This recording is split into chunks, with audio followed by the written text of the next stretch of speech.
بسم اللہ الرحمن الرحیم۔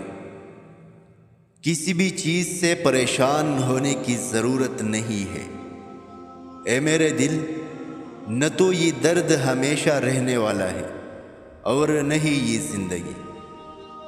تمہارا کام محبت کی تلاش کرنا ہے، بلکہ اپنے اندر ان رکاوٹوں کو تلاش کرنا ہے جو تم نے محبت کے خلاف کھڑی کی ہے۔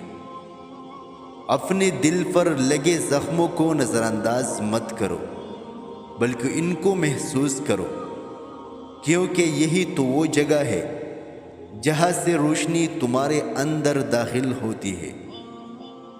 اگر تمہیں اپنے ارد گرد اندھیرا دکھائی دے رہا ہے تو ایک بار دوبارہ دیکھو، ہو سکتا ہے تم خود ہی روشنی ہو۔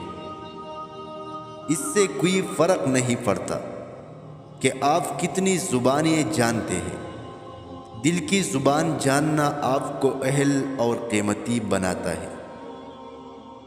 جب تک دل ٹوٹے گا نہیں، دل میں روشنی کیسے داخل ہوگی؟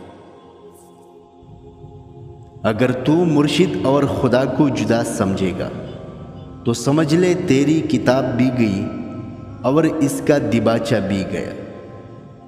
پانی جسم کو پاکیزہ کرتا ہے، آنسو انا کو، علم عقل کو پاکیزہ کرتا ہے، اور محبت دل کو پاکیزہ بنا دیتی ہے۔ انسان کا دل توڑنے والا شخص اللہ کی تلاش نہیں کر سکتا۔ خاموشی سمندر ہے اور گفتگو نہر کی طرح ہے۔ تجھے سمندر تلاش کر رہا ہے، تو نہر کی تلاش نہ کر۔